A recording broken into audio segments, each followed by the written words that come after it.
Lire à haute voix, c'est partager avec une autre personne un texte et des émotions telles que de la joie, la tristesse, la peur. Mais c'est aussi lire pour soi et avoir le plaisir de s'écouter. Pour ce faire, cela nécessite des techniques. Voyons d'abord les objectifs d'apprentissage. À la fin de cette leçon, tu seras capable d'identifier les techniques pour la lecture à haute voix, en apprenant à repérer les pauses, identifier les intonations, faire les liaisons et identifier les liaisons interdites, et à travailler l'articulation. Tout dans le but de te préparer avant de lire à haute voix. Voyons le plan de la leçon. La leçon est composée de 5 parties. Nous verrons en premier lieu pourquoi lire à haute voix. Nous enchaînerons avec la pause, l'intonation. Tu comprendras que les différentes intonations sont souvent reconnues à travers des signes de ponctuation. Nous verrons la liaison et les liaisons interdites et l'articulation pour être compris. Et bien évidemment, les explications seront suivies d'activités. Tout cela t'aidera à te préparer avant de passer à la lecture à haute voix. Pourquoi lire à haute voix? Premièrement, lire à haute voix t'aide à mieux lire. Cela t'oblige à ralentir, à te concentrer et à réfléchir au contenu. Tu as l'habitude de parler très vite, lire à haute voix te permet de te rendre plus conscient de la façon dont tu parles et de l'importance de bien prononcer afin de te faire comprendre. Et finalement, pour le plaisir, c'est une excellente façon de vraiment se détendre. Que faut-il faire afin de se préparer à lire à haute voix?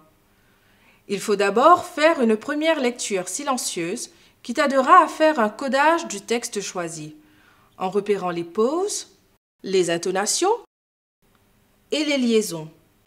Et tu peux aussi repérer les émotions, selon le texte, si c'est pathétique, si c'est comique, ironique, entre autres. Tu es essoufflé lorsque tu lis un texte à haute voix? Le lecteur marque des pauses, principalement pour respirer. Le lecteur est appelé à marquer les pauses en respectant le temps de chaque signe de ponctuation avec la durée de silence. Il est nécessaire d'accorder une attention au rythme. La virgule. La virgule marque une petite pause dans une phrase. Par exemple, « Je dois acheter du pain, de la confiture, des bananes et du beurre. » Je te rappelle que la virgule sert à séparer des mots ou des groupes de mots dans une phrase ou encore à attirer l'attention sur un détail. Le point-virgule. Le point-virgule permet de marquer une pause un peu plus longue que celle de la virgule. Par exemple, le matin, grand-mère lit le journal. L'après-midi, elle fait du jardinage. Les 2 points. Les 2 points constituent une pause importante. Tout comme le point-virgule, ils marquent une pause plus longue que la virgule. Ils introduisent une définition ou une explication, une énumération, une citation ou une parole. Par exemple, je mangerai 3 fruits, une pomme, une banane et une poire. Les points de suspension. Les points de suspension marquent une pause assez longue dans une phrase ou en fin de phrase, indiquant une phrase inachevée, une hésitation, un sous-entendu. Ils font durer la dernière syllabe. Par exemple, j'en doute fort. Et finalement, le point. Le point marque une pause plus longue que tous les signes. Je te rappelle que le point indique la fin d'une phrase et te permet ainsi de reprendre ton souffle avant de continuer. Par exemple, j'ai fait une tarte. Prends-en une part. Passons maintenant à l'intonation. À l'oral, la ponctuation traduit également l'intonation. La voix monte et descend et tout ceci donne de la cadence à notre discours et lui donne du sens. Le point d'exclamation. Avec le point d'exclamation, L'intonation monte à la fin de la phrase. Il sert à exprimer de la joie, la surprise, l'exaspération ou un ordre. Par exemple, « Quelle belle journée !» Le point d'interrogation. L'intonation monte vers la fin dans une phrase interrogative également. Par exemple, « Comprends-tu la leçon ?» Récapitulons. Je te rappelle que la pause t'aide à accorder une attention au rythme. Une fois les signes de ponctuation repérés, tu pourras facilement respecter non seulement les pauses, brèves ou longues, mais aussi respecter l'intonation. Passons à la première activité. Je te demanderai tout simplement de lire à haute voix l'extrait que je vais te donner en respectant les pauses et les intonations. Lisons ensemble le texte.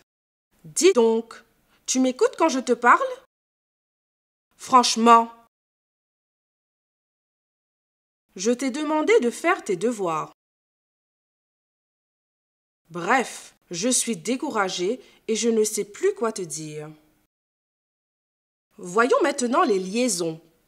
La lecture à haute voix implique le respect de la liaison. Certaines sont obligatoires, d'autres pas.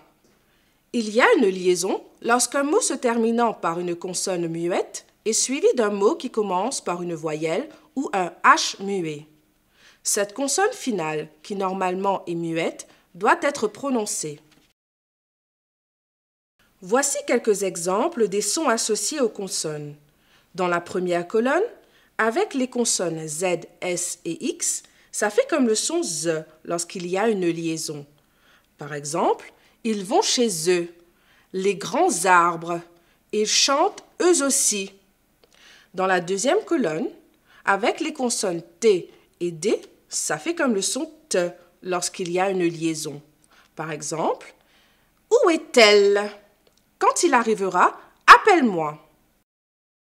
Et dans la dernière colonne, avec la consonne F, ça fait comme le son V lorsqu'il y a une liaison. Par exemple, il a 29 ans. À l'oral, la liaison est importante en ce qu'il s'agit de distinguer le singulier et le pluriel. Par exemple, elle adore les oranges. Elles adorent les oranges. N'oublions pas qu'il y a aussi des liaisons interdites. Il ne faut surtout pas faire de liaison devant un H aspiré.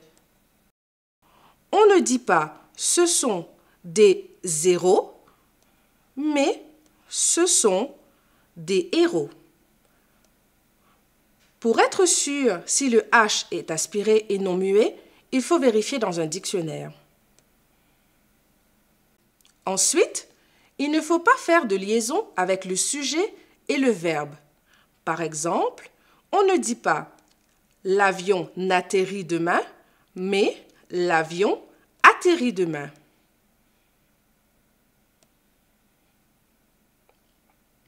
La liaison après le verbe est également interdite. On ne dit pas « elle parta la foire de Maillebourg », mais « elle part à la foire de Maillebourg ».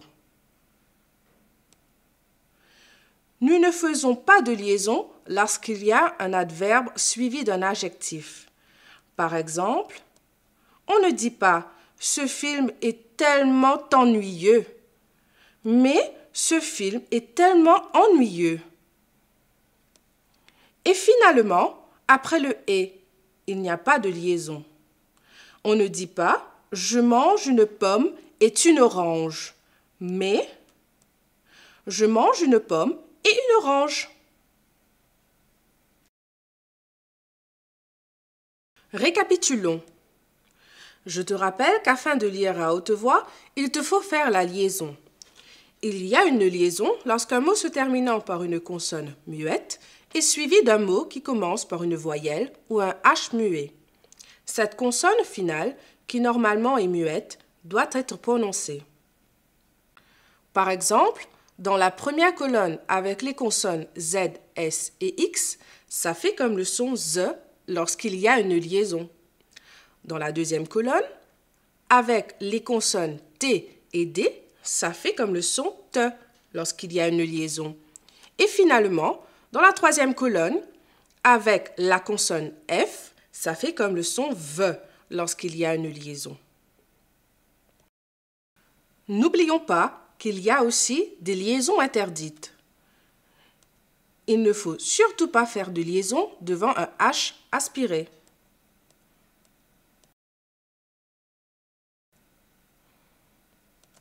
Ensuite, il ne faut pas faire de liaison avec le sujet et le verbe.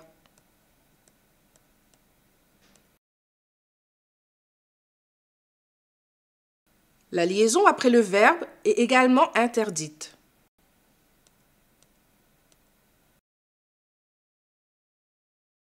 Nous ne faisons pas de liaison lorsqu'il y a un adverbe suivi d'un adjectif.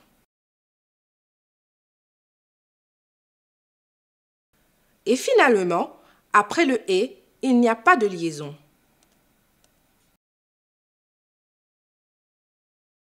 Passons à une deuxième activité. Lis la phrase suivante et réponds par oui ou non s'il faut faire la liaison ou pas entre les lettres en rouge.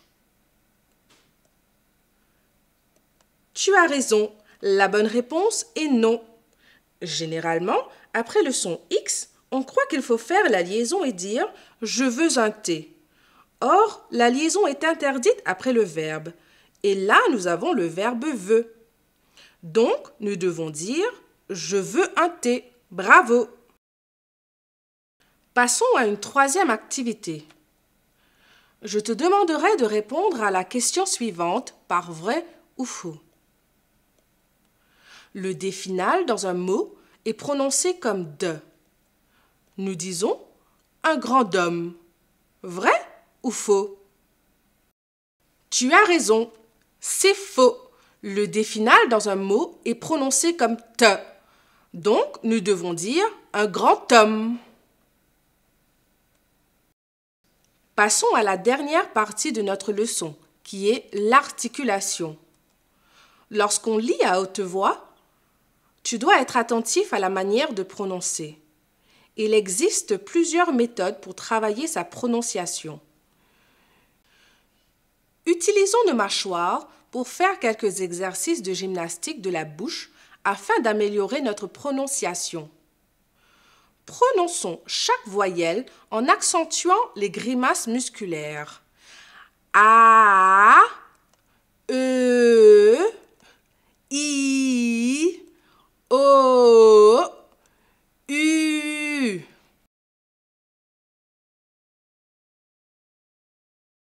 Tu as du mal à articuler? Afin d'améliorer ta diction, je te propose de pratiquer les virelangues. Ciel, si ceci se sait, ces soins seront sans succès.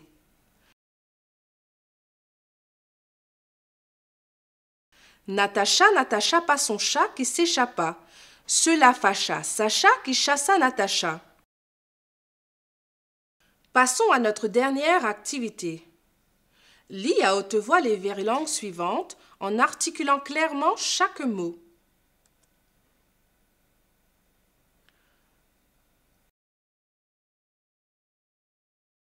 Très bien, relisons ensemble.